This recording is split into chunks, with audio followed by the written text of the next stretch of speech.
Hello! Welcome to this Brit 10 video podcast on early modern poetry. Today, Lesson 1, the Early Modern Sonnet. Before we begin, I ask that you give the material the time and the attention that it deserves. Remember, I reserve the right to give you a pop quiz on any homework assignment, including this video podcast. You may also be held responsible for this material on high-value assessments such as projects, essays, and exams. Please resist the temptation to multitask and close all other programs on your computer except those that you might use for note-taking. For homework, take notes as you watch and listen, stopping the video and reviewing it as necessary. Be prepared to apply what you've learned to your understanding of the poetry that we will read both in class and at home.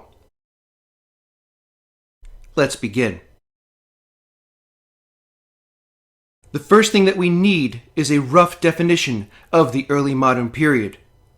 There's a lot of scholarly debate about this subject, and we don't need to go into the gory details. But it is safe to say that in the study of literature, the early modern period begins as the Middle Ages come to an end in the late 15th century. The early modern period includes the Renaissance, the Reformation, the Scientific Revolution, the Age of Discovery, and the Enlightenment. The early modern period comes to an end as the Age of Revolutions begins in the late 18th century. We will be studying poetry from a small sliver of this centuries-long period. It is, however, the poetry that in many ways defined that period. We will begin by looking at the rise of the sonnet as a dominant poetic form in the late 16th century. We will then look at a small but highly influential group of writers known as the Metaphysical poets. And we will conclude with the poetry of John Milton, paying particular attention to an excerpt from his epic poem, Paradise Lost. So that's the big picture. Let's focus in a bit and take a look at what you're going to learn in this video on the early modern sonnet. Today, you will learn what an early modern sonnet is, what its most important characteristics are, why those characteristics are important, and where the early modern sonnet came from, how it changed, and why.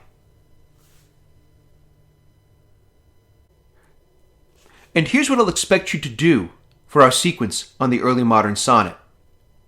Discuss and write about the early modern sonnets that we read, identify, define, and explain key terms and concepts pertaining to those sonnets, analyze, under test conditions, an early modern sonnet that you've never seen before using the methods that you have learned, and write a sonnet of your own in the early modern style, sharing that sonnet with the class.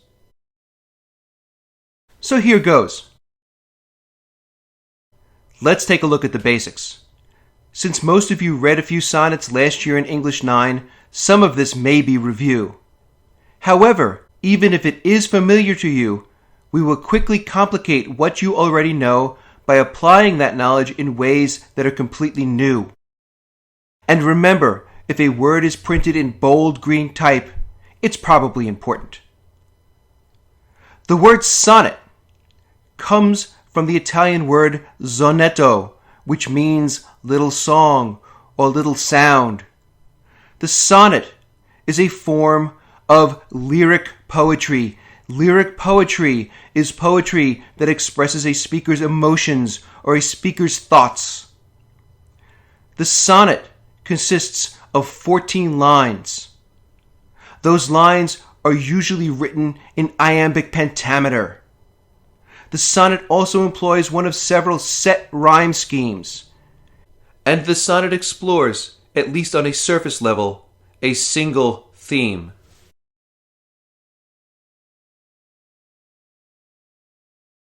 The sonnet, like any other form of literature, has conventions, customary features that define the genre. If you can recognize the sonnet's conventions and understand how they work, you will increase your understanding of the poem significantly. Among the sonnet's most important conventions are structure, rhyme scheme, and a class of metaphors known as conceits.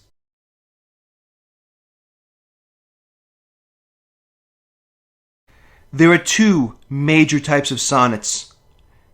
There is the Italian sonnet and the English sonnet. The Italian sonnet is sometimes called the Petrarchan sonnet, and the English sonnet is sometimes called the Shakespearean sonnet, after Shakespeare, or the Elizabethan sonnet, after Queen Elizabeth. Fair warning, I will use the corresponding names for both of these sonnets interchangeably, both in this video and during class discussion. Be sure that you know all of the names for both types of sonnets. So let's take a look at the Petrarchan sonnet. The Petrarchan sonnet, also known as the Italian sonnet, was named after Francesco Petrarca, known to Anglophones as Petrarch, an Italian poet of the 14th century who often wrote in the form. Now, before we move on to look at the Petrarchan sonnet in detail, we have to take a moment to recognize that an important step in learning how to read a sonnet is to understand its structure, what the parts are, how each one works, and how it relates to the other parts of the poem and to the poem as a whole. Let's take a look at the structure of a Petrarchan sonnet. The Petrarchan sonnet is divided into two parts. The first of these is known as the octave. It consists of lines 1 through 8. The octave sets up a situation, asks a question, or makes an argument. Lines 9 through 14 are known as the sestet. The sestet responds to the situation, question, or argument posed in the octave. Line 9 of the sonnet, the first line of the sestet, contains what is known as the volta. The volta is a word or a phrase that signals the emotional or logical shift between the octave and the sestet. The word volta is Italian for turn.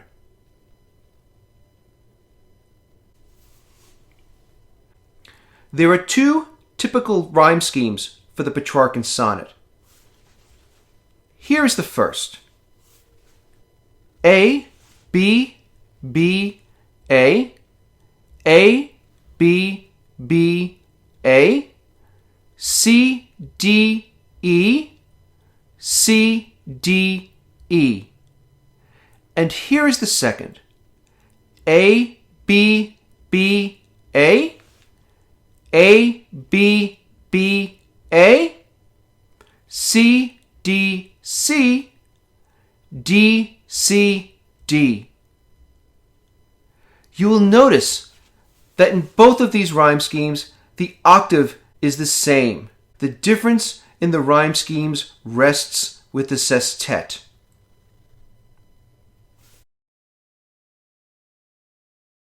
Before we move on to look at an actual Petrarchan sonnet, we need to cover a couple of literary terms. The first is conceit. A conceit is a complex metaphor that explores the theme of a poem. It hinges on the juxtaposition of two things that don't seem to go together. By showing how the two things really can go together, the conceit deepens our understanding of the theme. Conceits are a convention of poetry generally. As a genre, the sonnet has a few conceits that are especially important.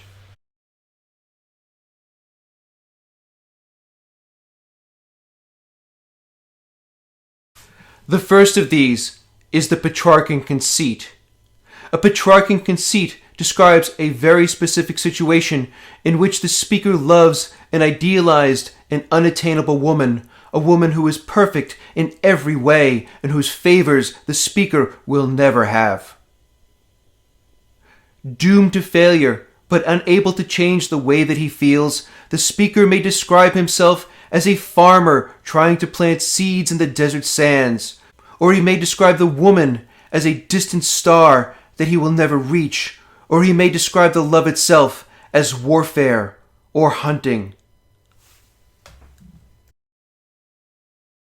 There's a good reason why the Petrarchan conceit is named after Petrarch. He wrote hundreds of sonnets to a mysterious woman named Laura. In many of these poems, The speaker laments his inability to gain her favor. I don't know, maybe it's that goofy looking thing he's wearing on his head that's keeping her away.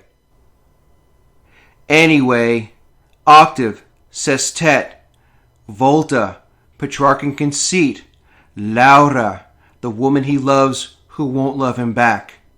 Got it? Good. Here is a Petrarchan sonnet written by Petrarch.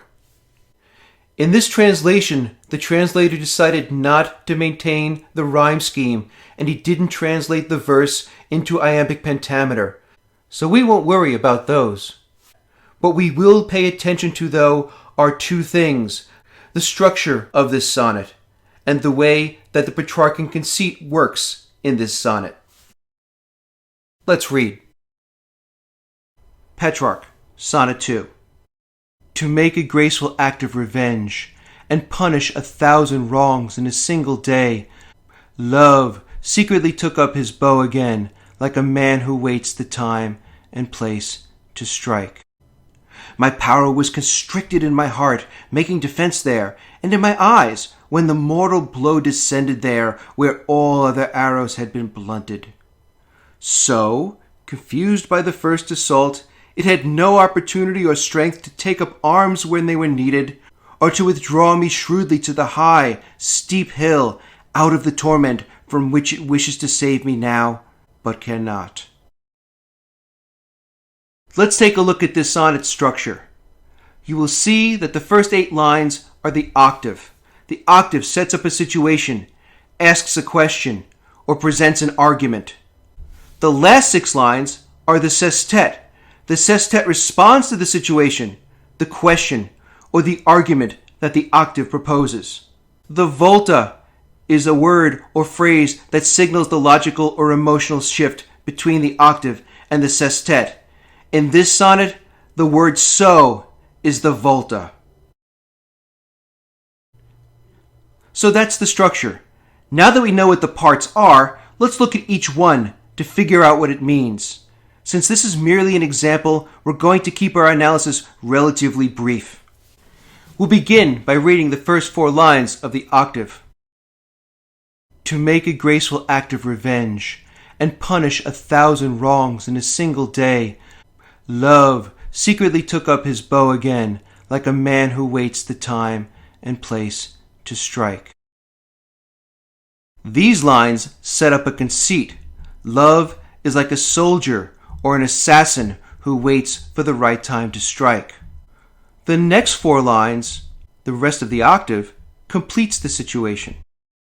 My power was constricted in my heart, making defense there, and in my eyes, when the mortal blow descended there, where all other arrows had been blunted. In other words, love is like a soldier or an assassin, and the speaker has been hit in the heart by his arrow. So that's the octave. Now let's look at the sestet.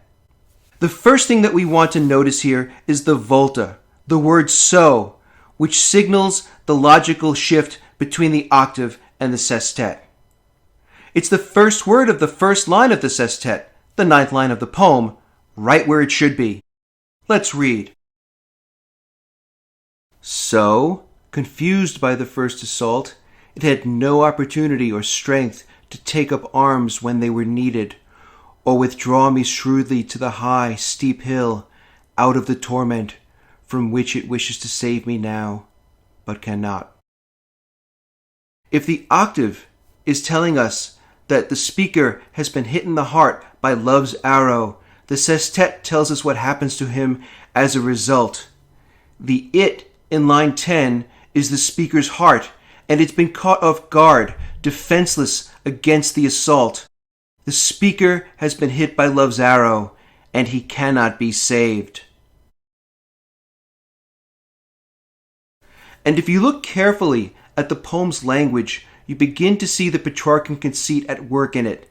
There's all sorts of talk about revenge and punishment and secret archers and power and defense and mortal blows and arrows and confusion and assaults and opportunity and strength and taking up arms, and moving out of range, and torment, all things associated with warfare. In this poem, love is both an enemy soldier and the battle itself, and what makes this conceit Petrarchan is that because his Laura will never love him back, it is a battle that the speaker cannot win. Now, we don't know exactly who this Lauda person is. Scholars have offered a few compelling educated guesses, but there's no definitive evidence. One possible candidate is the Italian Countess Laura de Nois, who is seen here with Petrarch in a painting created about a century after his death. Petrarch is wearing that silly thing on his head again. In fact, Laura has one in her hands as well. Maybe that silly thing isn't so silly after all. Maybe it's a clue. Now, it just so happens that if you were to look at Petrarch's two most influential predecessors, the Italian poet Dante and the Roman poet Ovid, you would notice that they're wearing the same headpiece, the laurel, which is the symbol of poetic mastery. In many nations throughout the world, including the United States and Great Britain, the country's official poet is given the title Poet Laureate. A number of authors that we read in this class, including Geoffrey Chaucer, were Poets Laureate of England. Now, as it turns out, the Italian word for laurel, as in the poet's laurel, the symbol of poetic excellence, is lauda. So on one level, Petrarch's sonnets and the sonnets of those early modern poets whom he inspired are about the pursuit of a woman that the speaker can never have. But on a second, deeper level, these sonnets are about the pursuit of poetry as an art, the power of language, and the poet's skill with words. That brings us to the next conceit that you must know, the eternalizing conceit. In order to win the woman, the speaker will often write poems about her. He will compare his poems to long-lasting objects such as buildings or statues or features of the natural world. In such a conceit, known as an eternalizing conceit, words are like stars or stones that can withstand the test of time.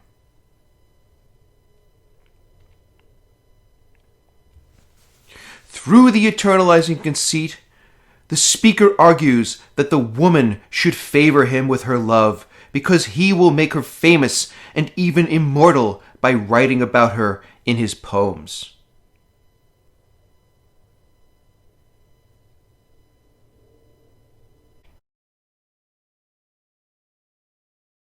So let's take a look at how the sonnet comes to England. Sir Thomas Wyatt was a soldier, a diplomat, and a knight under King Henry VIII. As part of his job, Wyatt would travel a lot, and he brought the sonnet back to England after reading Petrarch during one of his trips to continental Europe. One of the key innovations that Wyatt made was a restructuring of the sonnet, changing it from an octave and a sestet to 3 quatrains and a couplet. Wyatt wasn't alone in his love for the sonnet. His fellow English aristocrat, Henry Howard, Earl of Surrey, also encountered Petrarch's work on his trips to Italy. Like Wyatt, Surrey brought them back to England and translated them into his native language. Like Wyatt, Surrey too wrote sonnets of his own. Surrey's most important contribution to the sonnet was his decision to change the rhythm and the meter to one better suited to the English language, iambic pentameter. Thanks to these introductions and innovations, in the second half of the 16th century, sonnet writing became a sensation amongst the English aristocracy. Anyone who was anyone at court, anyone who wanted to be part of the in-crowd, was writing sonnets. It was absolutely the thing to do, and everyone was doing it. Eventually, the sonnet caught the attention of people like Shakespeare, Truly talented writers who understood, as few people do, how language works. With that, what started out as a fad amongst the English nobility became the dominant form of English poetry for the next 300 years. So let's take a look at the structure of an English sonnet. The English sonnet has 4 components: 3 quatrains and a couplet. Each quatrain is 4 lines long, and the couplet is 2 lines long. The first quatrain, lines 1 through 4, sets up a situation, presents a theme, or makes an argument. Quatrain 2, lines 5 through 8, develops the situation, theme, or argument that quatrain 1 sets up. Quatrain 3, lines 9 through 12, further develops the situation, theme, or argument of quatrains 1 and 2. And finally, the couplet, lines 13 and 14, offers a conclusion, emphasis, or surprise twist to the theme presented in quatrains 1, 2, and 3.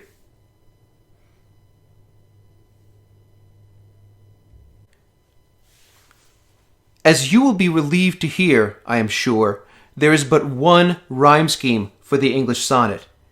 Here it is: A, B, A, B, C, D, C, D, E, F, E, F, G, G. Here's a sonnet that most of you have already read, Shakespeare's Sonnet 130. Let's read it again. My mistress's eyes are nothing like the sun. Coral is far more red than her lips red. If snow be white, why then her breasts are dun. If hairs be wires, black wires grow on her head. I have seen roses damasked, red and white, but no such roses see I in her cheeks.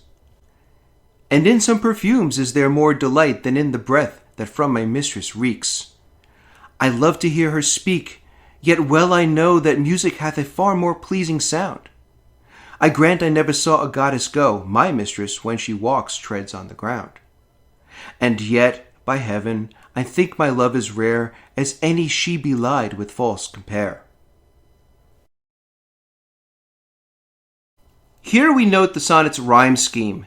Sun rhymes with dun, red rhymes with head, white rhymes with delight, cheeks rhymes with reeks, no rhymes with go, sound rhymes with ground, and rare rhymes with compare. It is sometimes said that an easy way to tell if a sonnet is Italian or English is to look for the rhyming couplet at the end. But, as you will see, this method is not without its risks. Many sonnets that we will read in this class have both English and Italian qualities, and I will require you to be able to tell me whether a given sonnet is Italian or English or both. This example, however, is 100% English. Again, let's concentrate only on the structure.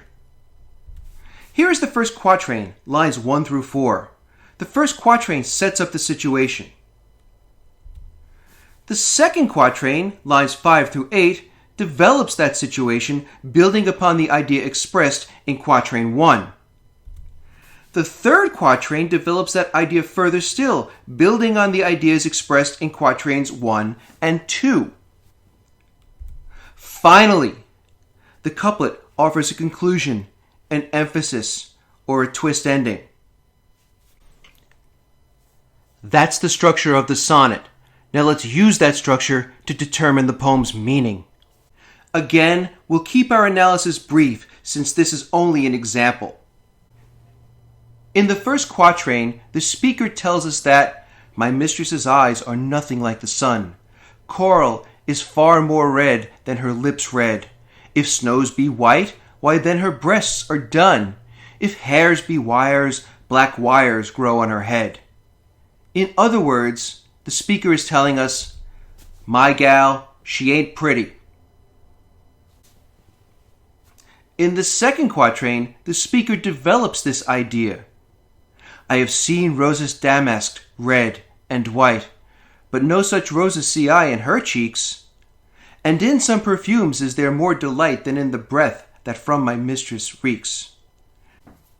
In other words, the speaker's woman is sickly looking, and her breath stinks. The third quatrain develops the idea of the woman's unattractiveness further still. I love to hear her speak, yet well I know that music hath a far more pleasing sound. I grant I never saw a goddess go, my mistress when she walks treads on the ground. That is to say, that her voice is annoying, and she's a bit of a klutz. And now for the rhyming couplet, which can offer a conclusion, or an emphasis, or a twist ending. And yet, by heaven, I think my love is rare, as any she belied with false compare.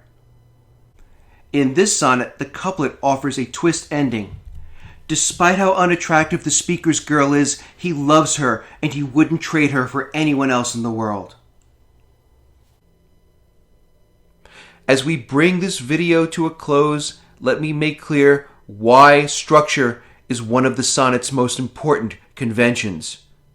The key to reading any work of literature is to determine how the language works.